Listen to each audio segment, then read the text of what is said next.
and connects you to the newsmakers. Many thanks for joining us. Let's start from the northern region, where police in the northern region are investigating an incident that led to gunshots in Yong Dagpemiri, a community in the Tamale metropolis. Sources in the community say the shooting on Thursday night is linked to a long standing chieftaincy dispute between two brothers in the community. The assemblyman for the community, Abdul Wahab Dauda, confirmed the incident in a City News interview, saying some residents sustained injuries. They were engaged in some number of gun shots. So one side was to do some particular traditional activity. Then eventually it resulted in a fight. They fired guns and some sustained some injuries.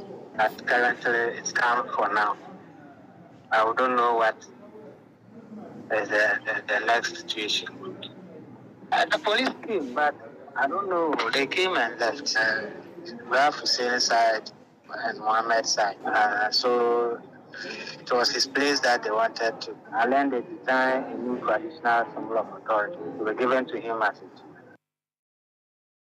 That was the assemblyman for the community, Abdul Wahab Dauda. Meanwhile, the Northern Regional Police Command has revealed some officers were sent to the area to restore calm and order, but no arrest has been made.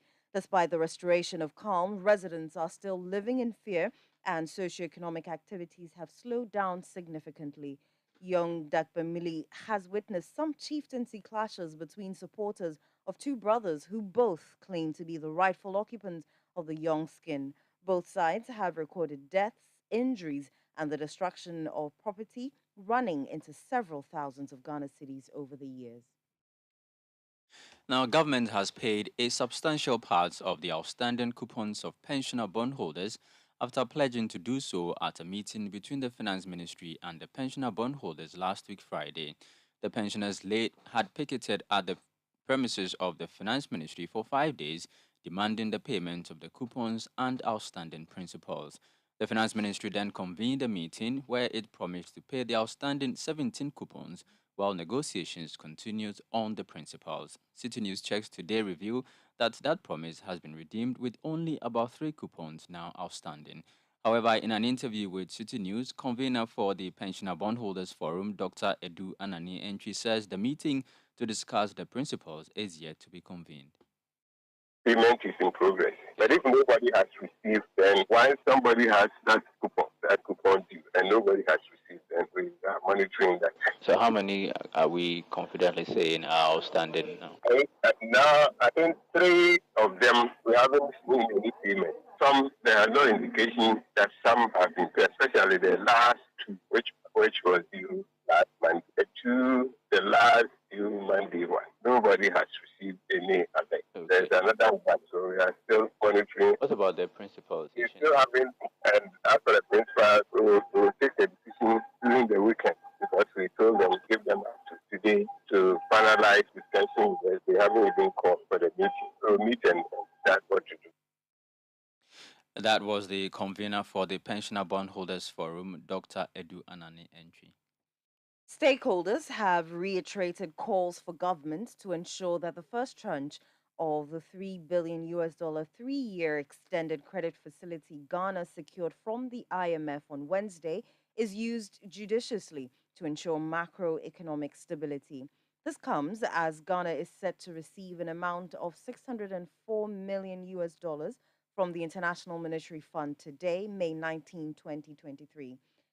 City News has been speaking to some of them. But first, let's listen to some highlights from the joint press conference held between the government of Ghana and IMF officials yesterday.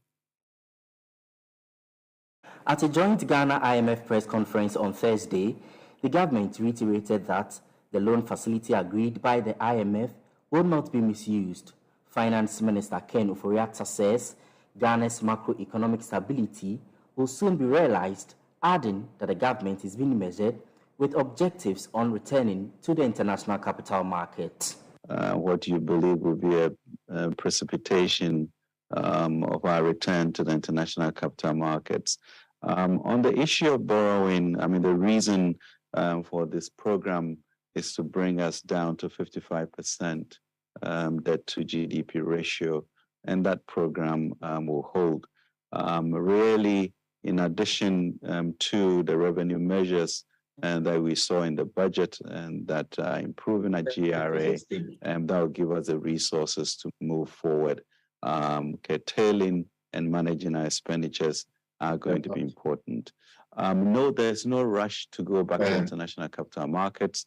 Our expectation is that in managing our expenditure and increasing our revenue, we'll have the resources to it. Working towards the capital market is important because we then get our ratings up and make the country more attractive for foreign investors, especially FDI. But rest assured that no one is rushing to the international capital markets at this juncture. Ghana is also slated to receive the first $600 million installment of the bailout fund on Friday, May 19, 2023. Here is Finance Minister again.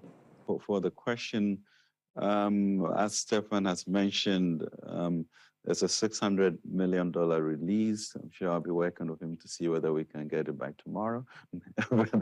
And then we move on to the next 6 months, which will be another $600 million. And then we have about 5 different tranches every 6 months in the periods forward to get to the $3 billion.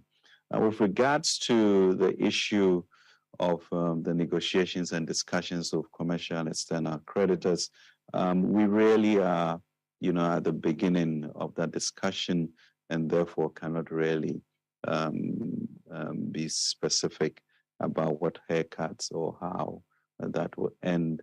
But so far, discussions have been very cordial, and we hope that with the signals given by the fund, will also have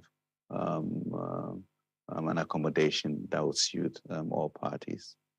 On the part of the IMF, the approved program is one that is resilient and fosters inclusive economic growth. Stefan Rude is IMF Mission Chief for Ghana. Just to give you a few examples, the 2023 budget and the associated revenue reforms were very important first steps towards putting public finances back on a sustainable track. To restore debt sustainability, the government has launched a comprehensive debt restructuring. And the Bank of Ghana has also taken decisive steps to control inflation, and these efforts are already paying off. These are all essential ingredients to address the current challenges and to boost Ghana's prospects going forward. Of course, help from the international community is also needed, and the IMF is playing its part. The $3 billion extended credit facility approved by our board yesterday will support the government's efforts to address this crisis and build the foundations for a better and more inclusive future for all Ghanaians. It will also help ease financing constraints, including by unlocking more funding from the rest of the international community. Ghana's economic program has 3 key objectives. The first one is to restore macroeconomic stability. The second one is to ensure that debt is put on a sustainable path. And the third one is to lay the foundations for stronger and more inclusive growth. To reach these objectives, several policy priorities have been laid out by the government. Look, the first thing I would like to emphasize is that, of course, this program is very much focused on restoring macroeconomic stability, anchoring debt sustainability, and it will also create the foundations for higher and more inclusive growth. So I think that's very important because this will set the stage for a much brighter future for all Ghanaians. But now to your question about the future, I think it's important to emphasize also that this is a program that is very rich in its structural component. It includes many reforms that cover a large range of sectors, and these reforms will make the economy more resilient to shocks in the future. And this is what the government and the IMF are looking for in this program. It's a program that will make the economy more resilient and more likely to withstand shocks in the future. Governor of the Bank of Ghana, Dr. Ernest Addison, remains hopeful that economic indicators will see some improvement once the account of the central bank is credited. The issue is about resilience, and this is really what I tried to explain in my earlier intervention, that as at the end of 2021, inflation was at 12.6, and within a year it rose to 54.6 because we had a major challenge with access to financing, especially. And as Stefan said, a major part of this program is focused on fiscal consolidation. As you're aware, there are new revenue measures which would enhance revenue flows to the budget and therefore reduce the demand for financing. You've also had the implementation of the debt exchange program. So the foreign exchange outflows that are associated with debt service should reduce. And then the catalytic impact of the IMF flows, which would also help attract other foreign inflows, both direct and bilateral support. And all of that should help, in a sense, not only bring inflation down, but also help with exchange rate stability. Those were some highlights from the joint press conference held between the government of Ghana and IMF officials yesterday. Meanwhile, the business community is expecting the government to ease the burden on them through the removal of the new taxes on businesses following the approval and expected arrival of the first tranche of the IMF deal. Dr. Joseph Obeng is president of the Ghana Union of Traders Association. Businesses are suffering because of over-taxation, and that over-taxation impedes growth of businesses. Probably government is adopting these taxes because of the problem that we are having as a nation. But we believe that government understand our cry and our pleas. The fact that taxation is killing us, the nuisance taxes are coming back, are creeping back in folds and in other forms, and new taxes are being added up. And not only trading, the manufacturing sector, the agri sector, all of us, there's no tax that have been introduced that have seen this resistance from all trade business associations like this before, because it affects all segments of businesses. And that's why for government to have gone on means that they have no option left. But we thought that we could have talked through, that we could have gotten an alternative ways, more workable ways, even more than this, because what do you achieve if after getting the IMF businesses are collapsed, as is very imminent? You heard President of the Ghana Union of Traders Association, Dr. Joseph Obeng. Also lecturer of economics at the University of Ghana Business School, Professor Godfred Bokfin, is urging government to make concerted efforts in strengthening its economic and governance structural reforms to ensure that the credit facility will inure to the benefit of the masses. And that is why we have said that fiscal consolidation is a combination of expenditure-based adjustment and revenue enhancement. So far, government has failed to do the necessary expenditure-based fiscal adjustment, which will be an anchor in order to make whatever gains that we'll get from the IMF program more sustainable. Without considerable wasteful expenditure cuts and the necessary structural and productivity enhancing reforms, Ghana will return to its vomit right after the IMF program. That is where the issue is. And so far, we are not getting the right leadership that is seeking to initiate the necessary governance and structural reforms and backed up by the necessary wasteful expenditure cuts that would ensure that whatever gains we make from this program can be sustainable.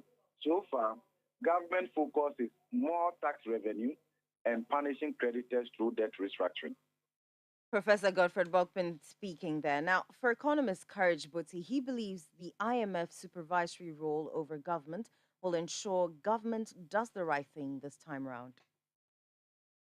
It's about now we are under a program and there are conditions to those monies, what it can be used for, what it can be used for, and there's a broad framework for fiscal management going forward, really, in terms of employment, in terms of the wage bill, in terms of allocations to your statutory funds, and even the monitoring and all of that. So I'm not too worried that under a program, some of these funds can be misused. I think the use of them is actually pre-planned or is directed really. So it would go into financing the budget generally. I see there is a general financing of about 204 billion for this year. Part of it will come from the IMF, part of it from the World Bank, part of it from domestic borrowing, and the rest, the embassy to get it from the savings from debt restructuring really. So I think that 600 million adds to the pool of funding needed to fund that 204 billion of financing needed for 2022 without maybe particular prioritization really. But I again say that the IMF is the frame of things and they would actually supervise the use of those monies. It also immediately adds some $600 million to the reserve position. We can actually ease the BOP concerns at the moment. You heard economist Courage Buti. Now, the Ghana National Association of Teachers, NAT, has cast doubt on the government's assurance to protect its social intervention policies under the IMF program. The Finance Minister Ken Ofori-Atta, at a joint press conference with the IMF on Thursday, emphasized that the government has taken specific measures to strengthen social protection programs and allocate additional resources to key initiatives. One notable development highlighted by the Finance Minister is the increased resource envelope for the school feeding program. Speaking to Citi News, General Secretary of NAT, Thomas Musa, says the comments by the Finance Minister contradicts the 2023 budget statement. What the Minister has said, and given what is reading in the budget, they contradict one another. In paragraph 223, it is there that if you look at the bullet 1, 2, 3, 4, 5, 6, the sixth bullet, that relevant recommendations from the ongoing review of government flagship programs under the policy expenditure exercise undertaken by the World Bank will be implemented once the review is completed. Then the next bullet indicates that to ensure continuous and effective review of government flagship programs, beginning with the 2023 budget, all covered entities implementing government flagship program will be required to prepare and submit a physical and financial performance report on these programs to the Ministry of Finance at the most 6 weeks after the end of the first quarter. I want to find out whether the ministries in question that are implementing the flagship program, they have submitted this report to the Finance Minister. I want to find out. These are things that we need to know. Because you see, when you are making a promise, the promise must be sound, must be based on a particular foundation or premise. So, if the budget is saying that the programs should be, we don't know, are we reviewing them upward or we are reviewing them downward? These are things that we want to know. And we want to know the basis upon which the minister is saying that the programs will not suffer. For example, as we speak, capitation grant is in arrears for over 2 years. The feeding grant, the school feeding program also, we have heard about the caterers complaining and all over. We want to see it on document. We have the current budget that is talking about review. We have the current budget that is talking about freezing and all those things. So if he is also saying that there is nothing like that will happen, then we want to see the kind of review that the sector ministries have submitted and the kind of work that has been done. So that it will not be like business as usual. We meet people, we tell them 1, 2, 3, then we go back to our old ways. Please, we must do everything we have within our power. That what brought us to this particular point, we've been here for about 17 times. Why? I think we need to get the paradigm shift. We need to get our ways of doing things right. That was the General Secretary for the Ghana National Association of Teachers, Thomas Musa. This is still the Citi Prime News, live on 97.3 Citi FM. Still to come, Ghana Revenue Authority begins investigation into activities of some 93 companies for tax-related offences. We'll bring you the details shortly. Do stay. Citi Prime News at 12 midday updates you on all the running stories and connects you to the newsmakers. The international football season has just reached fever pitch, and GoTV will be right there for it all. So get settled into your living room stadium, because you are coming with us to the epic finales of the Premier League, Serie A, La Liga, Europa League, FA Cup, and more. All you have to do is get and stay connected to GoTV, where all the big games keep coming. Points of world-class difference. GoTV, love it. No one stops that. Citi Prime News at 12 midday updates you on all the running stories and connects you to the newsmakers.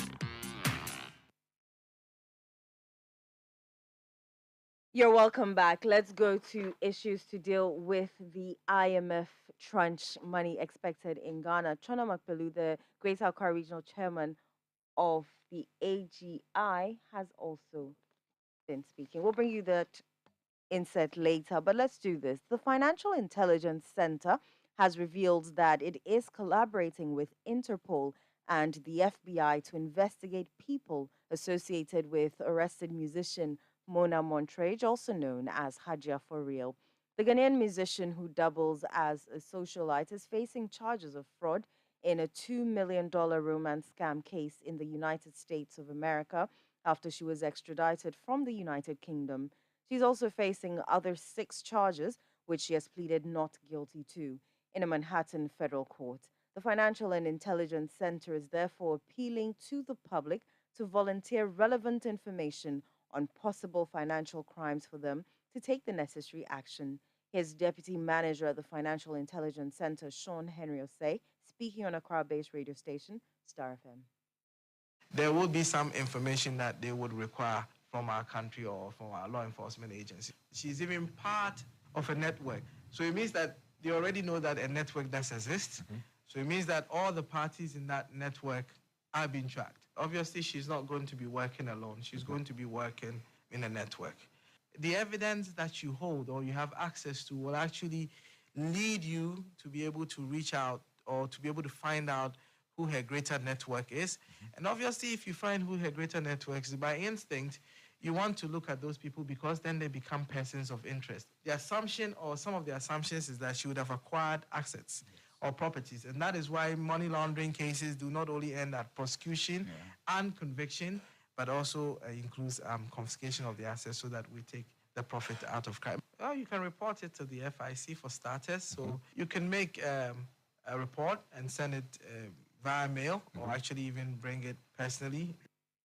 Sean Henry Osei is deputy manager at the Financial Intelligence Center. Let's go back to the IMF story, where Chona Makpelu, the Greater Accra Regional Chairman of the Association of Ghana Industries, also shared his views on the first tranche. The announcement of the IMF $3 billion facility to Ghana is welcome news, even though we're not surprised because the effort to secure it has been started for some time now, so we're fully aware of it. The good thing for the IMF program, essentially, at least for private sector, is that it would help stabilize the Ghanaian economy, which is what we've been asking for. You will recall that for a couple of months now, the exchange rate situation, especially in terms of the dollar, have been extremely unstabilized, almost on daily basis. In fact, on the hour basis, the currencies have, the exchange rate has been fluctuating, so much so that it makes it extremely difficult for private sector to be able to plan. For us in the industry, planning is crucial. We plan on weekly basis, we plan on daily basis, we plan on daily basis. But because of the exchange rate situation, we're unable to plan. Because anytime you plan, your plans are thrown out of gear because of how the currency fluctuates. Our hope is that this IMF program will allow for stability, where if you are buying the dollar for 10 cedi, for example, it will be 10 cedi for a long time, say 6 months or 1 year. So it allows for planning. So overall, we believe that the IMF program is at least for the short term, is useful, and also it helps install fiscal discipline, which has been lacking in our public space for some time. Okay. So on the second issue. Chona Makalu is the Greater Accra Regional Chairman of the Association of Ghana Industries. Now, the Ghana Revenue Authority is actively investigating and prosecuting approximately 93 companies for a range of tax offenses. Joseph Annan, the Accra Area Tax Compliance Coordinator, has emphasized that defiant non-taxpayers will face legal consequences to ensure compliance with the country's tax laws. Joseph Annan made this statement during a press briefing following a recent VAT compliance enforcement exercise. Everyone, we have 93 on our list. For the first week of test purchase, we have another list that is being sifted through. And once we are done, it will come to add to what we have already gotten, which is the 93. And we are going to go through all the 93 cases that we have. And they are all going to follow the same process. There will be preemptive assessment, the recommendation for full audit, and there will be processing for court, which will be carried out by our legal department. Joseph Annan also highlighted the authority's ongoing efforts to onboard all businesses onto the electronic VAT invoicing platform. That the VAT will eventually cover all taxpayers. But of course, it's a process. You don't start a new thing en masse. You need to start gradually, look at the loopholes, and then block them before you expand. So you realize that we even started with 50, and now we've expanded to 600. They are being engaged, and we're also looking at our software to also see, because once we are running the software, it's new, and definitely there will be some challenges. We are trying to take care of all these challenges whilst we look at the 600. Beyond that, definitely more numbers will be added. So that is where we are at the moment. You did mention that. Joseph Annan is the Accra Area Tax Compliance Coordinator for the Ghana Revenue Authority. Let's head to the eastern region because the National Road Safety Authority has given strong indications that the full potential of the African Continental Free Trade Area between member states may not be achieved if the country fails in committing to work to reduce the carnage on our roads. According to the NRSA, there is an urgent need for government to fully commit resources to ensure the safety of all persons on our roads, as road safety remains vital to the success of the AFCFTA. The Eastern Regional Director of the National Road Safety Authority, Daniel Hardy-Worku, spoke to City News on the sidelines of a public lecture to commemorate the 7th UN Global Road Safety Week celebration in Koforidua under the theme, Rethink Mobility. AFTA is for free movement of goods and services in Africa. And it's going to create a huge opportunity for Ghanaian people, or even Ghanaians or Africans to trade and take part in the trade activities across the continent, because the whole continent now becomes your marketplace. Now, this is going to involve movement of goods, services, and people and vehicles. And if this movement is not going to be done in a safe manner, then we will not be able to achieve the full potential of the AFTA trade agreement. Because if we are experiencing the crashes the way we are experiencing them now, and we don't do anything about it, it will get worse.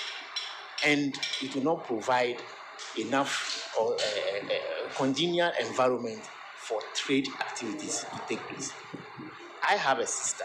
She lives in Kumasi. Anytime she's coming from Kumasi to Accra or going to Kumasi, until she arrives to call and say she has arrived, I'm not free.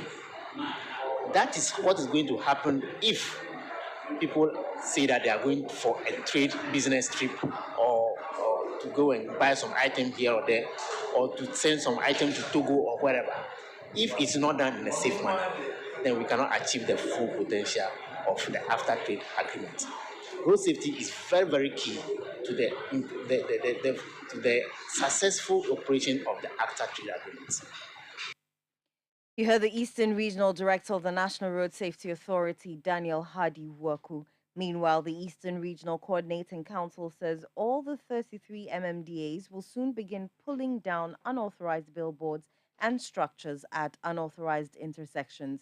The billboards are said to blur the vision of drivers and road users, a situation which contributes to accidents in the region. Eastern Regional Minister Seth Kwame Champon says the region will improve upon the gains made and change the narrative.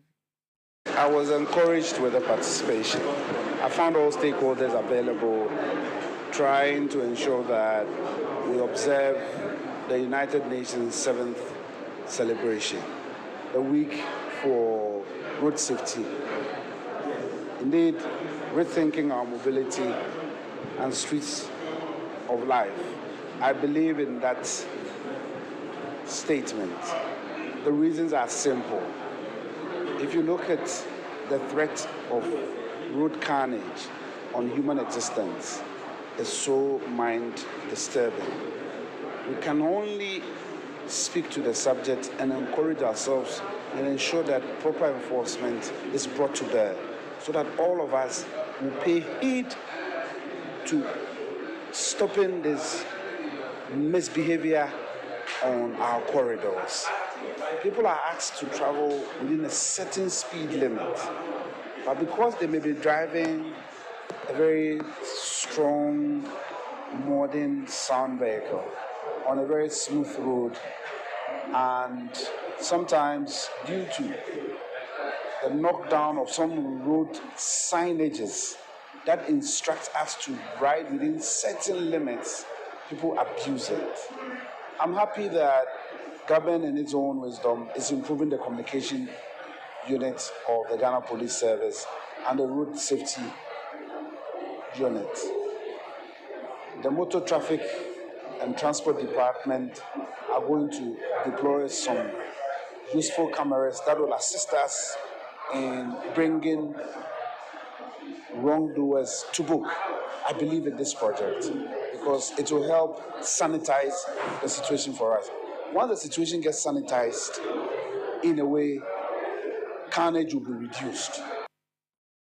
Eastern Regional Minister Seth Kwame Champon there. Also speaking at the same event, the Eastern Regional Director of the Department of Urban Roads, Engineer Samuel Mensah, urged the various assemblies to seek their advice on the sighting of billboards at intersections to help reduce accidents in the region. It's a very worrying phenomenon because it looks very, it has been normalized everywhere. So, I mean, people just get up and just put billboards and signboards at intersections. People have the feeling that my signboard should be at the junction. Yes, but there are standards. I mean, standards that improve safety at intersections. Most of the billboards, I mean, block visibility. You are getting to the junction, you cannot see the vehicle coming on the other side. And as I said, accidents are rare, random occurrences. Because they don't occur, we think it's normal, but one particular accident from such occurrences can create serious problems. Yes, so with billboards and other structures at intersections, there are standards. The road agencies should be informed, and they will guide the assemblies on how to mount billboards and other structures at intersections. Some of these structures at intersections even render our traffic light ineffective. You get a traffic light at an intersection, you get a green light, but you cannot move because there's a taxi rank or a bus stop, an illegal bus stop at an intersection. So it creates congestion and all sorts of problems, you see. So it's a very huge problem. I mean, it's against the law. It's something which is in the Ghana Standards Act. So, I mean, we came here to educate everybody about it, and we hope the implementers will help us in implementing what we discussed here.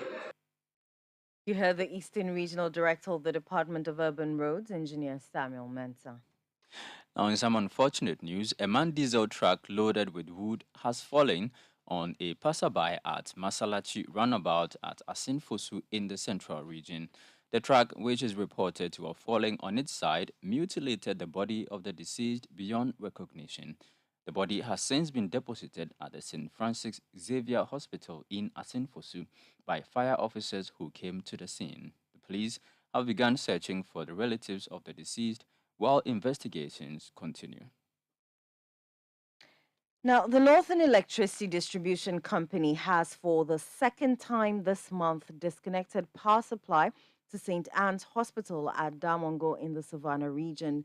The disconnection is due to the facility's failure to settle an outstanding electricity bill of over 4 million Ghana cedis.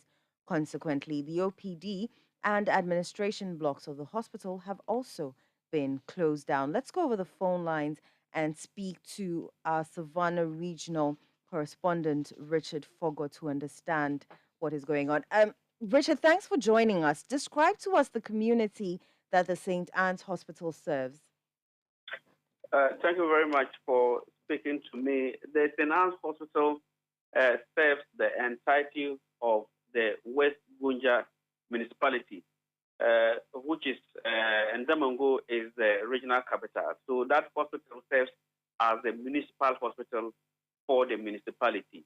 And so all the communities within the municipality and beyond depend on the hospital for secondary medical care. So there are CHIP compounds dotted around the municipality and some health centers. The biggest facility is St. Anne's Hospital, which serves as a district hospital. So all referrals within the district or the municipality are referred to the St. Anne's Hospital for caregiving.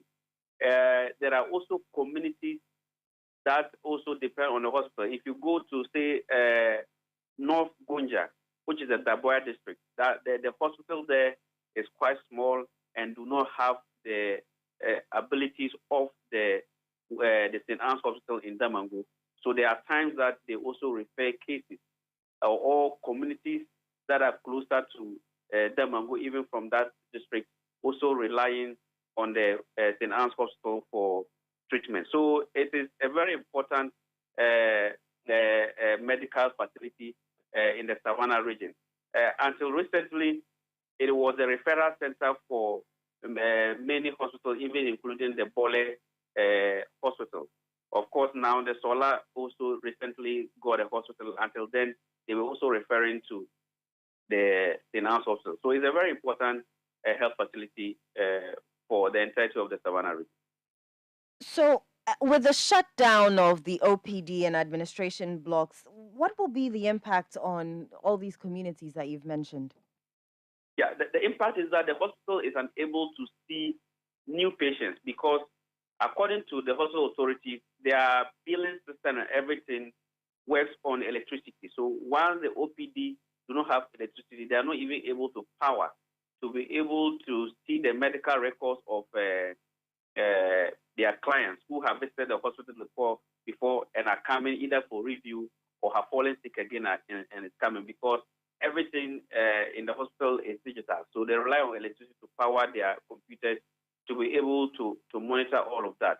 And so once they can monitor that, they are able to even bill the National Health Insurance because they do that also electronically. And they are unable to do that, as well as the administration, where they have to raise TVs and other things to get supplies for the hospital. They are unable to do that. There's another facility in the hospital which is affected. That is where the oxygen actually is served, the emergency unit.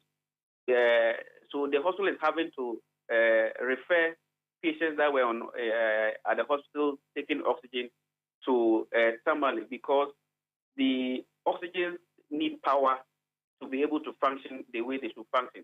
So it's a very dire situation for the municipality. Patients go there, they are stranded, the nurses are not able to attend to them, the doctors are not able to attend to them because according to the administration, once they cannot bill, they can't give treatment and they're not even able to tell how much they have to take from health insurance to be able to restock their supplies. So it's a very serious situation in Damongo. Right. So, if you've spoken to hospital authorities, when do they intend to pay, or why are they struggling to pay their outstanding electricity bill? The first question, when do they intend to pay? They don't know. According to the hospital, it is government's responsibility to pay the electricity bills of the hospital. They say CHAC facilities have an agreement with government not to bill patients for electricity. So usually when the bills accumulate, they forward it to CHAC, which is then forwarded to the Ministry of Health and then to the Ministry of Finance to pay to the power distributor, either ECG or NETCO, in the case of facilities in the north of Ghana. So these are bills that have accumulated even older than the regime of this current administration. And so usually the government remits either NETCO or ECG for the power. And so the only way out is for government to settle this debt and then allow them, if they want the hospital to be settling the electricity bills, to bill patients. So if the NHIA will take the bill or they should take the money directly from the patient for electricity to be able to pay the electricity bill, then that's fine. But for now, the hospital said they don't have funds available to pay this over 4 million Ghana cedis. It is only government that can take care of that. And if government then wants them to be paying, then they have to add that to their billing system for clients who visit the facility. So over the last couple of days, local radio stations that are monitored in Damango, the anger of residents here in Damango are shifting. Formerly, they were blaming the electricity company for cutting power because other health facilities and the CHAC who similar. According to the hospital, that's also the argument. Other hospitals around the region, which are owned by CHAC and whose electricity have not been disconnected. So why the Damango one? And so residents are beginning to vent their anger on the political authority, the regional coordinating council or the minister, the MCE, and the member of parliament, that they are not doing enough to be able to resolve this challenge that they are faced with. Thank you very much for the update. That's Richard Fogo, our Savannah regional correspondent. Let's listen to Rashid Damba. He is the accountant of the St. Anne's Hospital. He laments that efforts to prevent the disconnection has been in vain. We don't know what to do. We have tried our possible best. As I'm speaking to you, the fridge, the blood bank, the fridge have gone bad. The blood that have been stored in the laboratory have gone bad.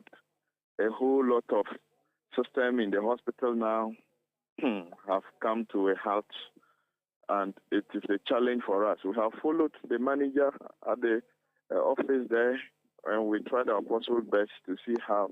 He said no. Small amount we need to give in our own locally generated kind of thing, he said he will not take unless over 300,000. So as it stands, people are struggling in Damango. Small cases that the hospital needs to handle, they have to refer, because the doctors are also saying with that laboratory investigations, they cannot attend to clients and they don't know what to do. So as of yesterday, our Catholic Health Service Trust, that is in Accra, our national administrator, Mr. Ajare, called. And he was also corresponding with us seriously to make sure that the power is restored. And we tried our possible best to get in touch. He has assured us that he has communicated to their boss to make sure that they're connected today. And today, up to now, they haven't come to the facility to connect the light. But the people of Damango, sincerely speaking, you get to the hospital, and that is the only major big hospital that we have. And this is something that they are disturbing us with. Quality health service in this country is even a challenge, not to talk of issues like this. It is a challenge for us, and we don't know what to do for now. Rashid Damba is the accountant of the St. Anne's Hospital at Damongo in the Savannah region. This is still the Citi Prime News, live on 97.3 Citi FM. Still to come, the Ghana Private Road Transport Union has backtracked on its decision to reduce transport fares. We'll bring you details shortly. Do stay. Citi Prime News at 12 midday. Update you on all the running stories and connects you to the newsmakers. 1xBet. Easy betting, easy winning.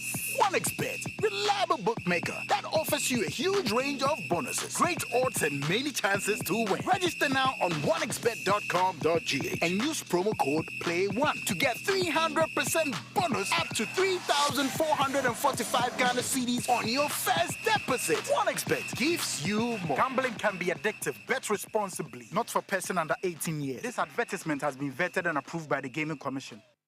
Citi Prime News at 12 midday. Update you on all the running stories and connects you to the newsmakers. You're welcome back. The Ghana Private Road Transport Union has backtracked on its decision to reduce transportation fares. This follows the resistance and the non-adherence of drivers across the country to implement the new reduced fares.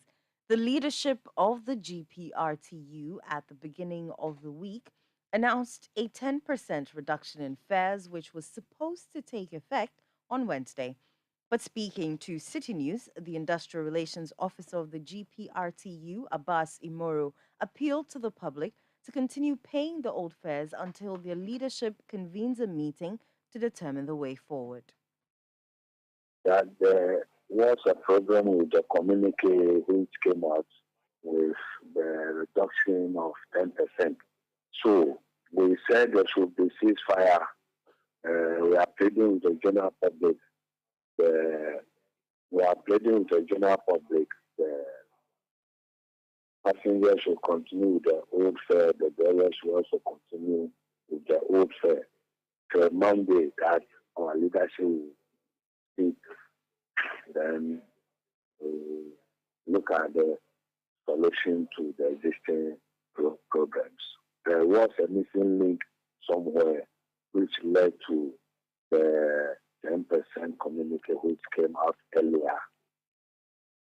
You heard the Industrial Relations Officer of the Ghana Private Road Transport Union, Abbas Imoro. Now, the city of Winneba in the Central Region has been selected again to host the ECOWAS Extraordinary Session in September this year. Over 100 people, made up of members of parliament from across member states, experts, journalists, among others, are expected to be in attendance. This is the second time the city is hosting the event, as it did same last year. Speaking to City News in an interview, Member of Parliament for Efutu, Alexander Appenyo-Markin, says the city is ready to host the event. I'm also happy to announce that by the grace of God, after successfully hosting the first ECOWAS Extraordinary Session in Winneba, the capital of Efutu, in 2021, it has pleased the Speaker and the entire ECOWAS Parliament Secretariat to again select Winneba for another extraordinary session come September. The necessary letters have been written to the authorities and delivered, so we're going to start preparation to receive the over 300, people made up of MPs, secretariat staff, experts, journalists, what have you.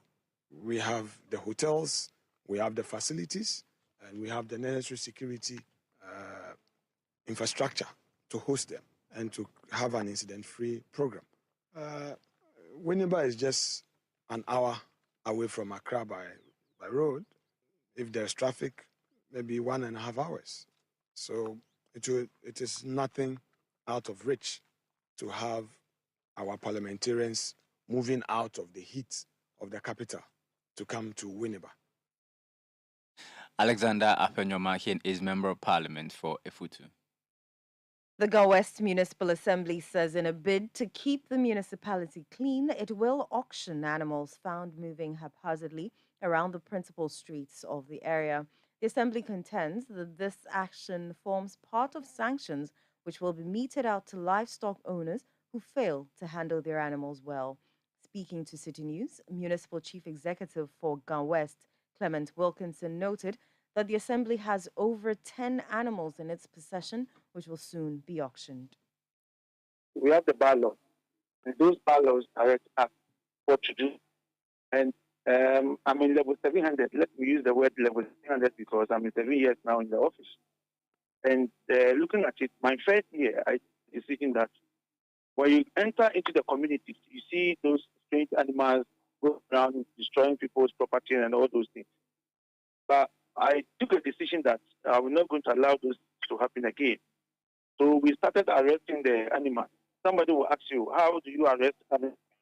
In fact, we have the police, and the police are helping us to arrest all animals that are walking freely on the bush. So we have done those things severally. And yesterday, I think today or yesterday, I heard Honorable Citi Prime saying that he made an example of West, which is true, that we are doing it as I speak very soon. We are going to auction about 10 or 15 animals in the municipality. We have a very big pond here, which when the police arrest them, we keep them here because the police doesn't have a set to keep the animals there. But we have the set here. And it's not it's a pond that we keep them here. And we do that very often. We are going to continue to make sure those strange animals doesn't walk really on our roads again. Clement Wilkinson is the Municipal Chief Executive for Gan West in Accra. Now, the Association of Sachet and Packaged Water Producers is bemoaning the recent increase in water tariffs. This follows a review and approval by the Public Utilities Regulatory Commission for an increase in water tariffs for the second quarter of 2023. The tariff adjustment comes days after the announcement of tariff adjustment for electricity and natural gas, although the PURC has cited the cost of operations among other concerns for the tariff adjustment. Some stakeholders have registered their dissatisfaction. Let's go over the phone lines and speak to my colleague Kwekwedyama Ansa, who has been engaging some of these stakeholders on their thoughts. Kweku, thanks for joining us. Where have you been and what have they been telling you with regard to the increment in water tariffs? Sure. So, Eno, I've been interacting with some of the stakeholders, primarily consumers of water, those who use it for domestic and their commercial uses or purposes. I've been interacting with a lot of them, and it looks like everyone or most of them are not really enthused about the upward adjustment in the tariffs of water now. And you would know that it comes very few days after electricity tariffs was also increased. And this, the people say that, well, a lot of people have not had an increment in their salaries. I mean, the cost of doing business has been high over the period.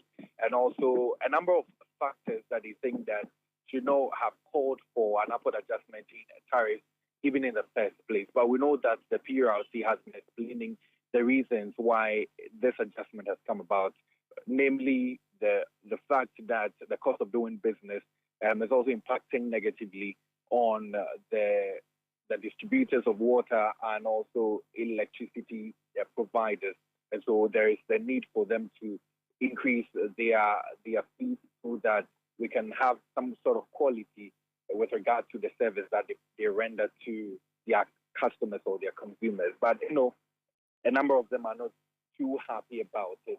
And I must say that factories that rely solely on electricity and also water, for instance, would be impacted by this. It means that they will now have to be paying more or will now have to pay more for the same amount of water and electricity that they consume over the period. So definitely not too good news for the people, but we know that the justification has also been made by the PURC, who is in charge of the approval of these fees whenever it comes up. So it's not too a great mood for these stakeholders in this sector. And one we know is the Association of Sachet and Packaged Water. Right. They have concerns about it. Right. Kweku, you the reasons the PURC cited, how are these stakeholders accepting it? Do they agree with the PURC citing the cost of operations among other concerns for the tariff adjustment?